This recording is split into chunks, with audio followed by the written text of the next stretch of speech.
ये जो बजट आया था यूनियन बजट, उससे बहुत लोगों की अपेक्षाएं थी, उम्मीदें थी।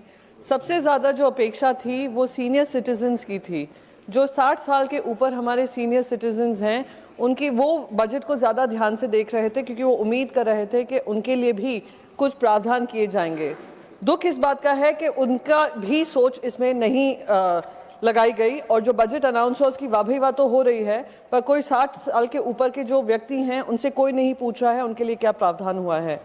सर, हमारा जो बजट है, अगर हम अपने डेमोग्राफी देखते हैं, जिसके बारे में प्रधानमंत्री बोलते रहते हैं, डेमोग्राफिक डिविडेंड है, वो लगातार उसकी जो उम्र है बढ़ती जा रही है। 2050 में ये अनुमान लगाया जा रहा है कि करीब 30 करोड़ जो देशवासी होंगे वो 60 साल के ऊपर होंगे, जिसमें से बहुत सारे गांवों में रह रहे हैं या महिलाएं हैं।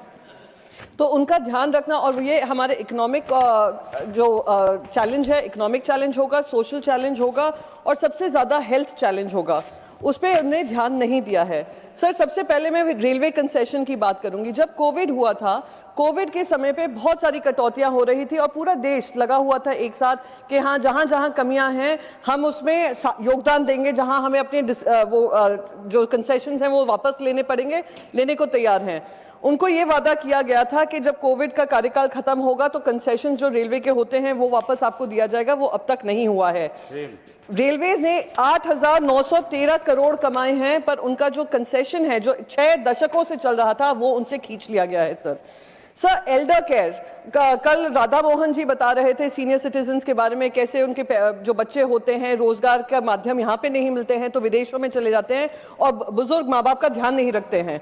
सब रखने को तैयार है, पर साथ में दिक्कत यह है, वो सरकार से पूछें, जो 18% टैक्स लगता है एल्डर केयर पे, चाहे वो रेजिडेंशियल केयर फैसिलिटीज हो, होम केयर सर्विसेज हो, सपोर्ट सर्विसेज हो, वो उनके लिए मिडिल क्लास फैमिलीज के लिए अनअफोर्डेबल कर दिया है। सर, जो टैक्स स्ट्रक्चर है उस पर भी कोई ध्यान नहीं दिया गया है।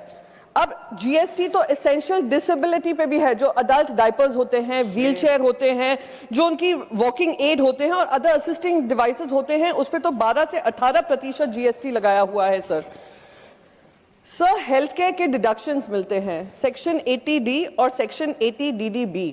80D का जो प्रावधान है सीनियर सिटीजन्स को क्लेम करने का, 50,000 रुपए तक का उनको थोड़ा टैक्स कंसेशन मिलता है। सर, मैं आपके माध्यम से पूछना चाहती हूँ, यहाँ पे जितने भी यहाँ पे एमपीज हैं, कि क्या एक हॉस्पिटल के विजिट में 50,000 के अंदर अंदर उनको सुविधाएं मिल जाती हैं?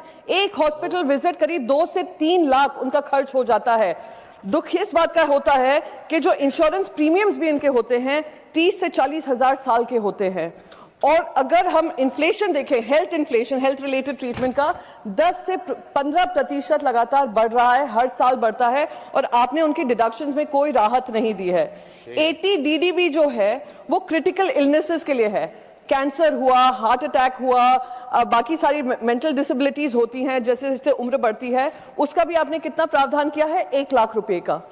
और अगर आप 60 साल के नीचे हैं तो सिर्फ 40,000 रुपए का। इससे बड़ा शर्मनाक बात क्या होगी? Sir, universal age old pension, जब तक लोग अपने जिंदगी के आखिरी पड़ाव पे आते हैं तो उनकी इनकम तो बिल्कुल होती ही नहीं है, अगर पेंशन होते हैं तो बहुत कम होते हैं, जो अगर आप इन्फ्लेशन से भी एडजस्ट करें उनके पास पैसे नहीं रहते हैं।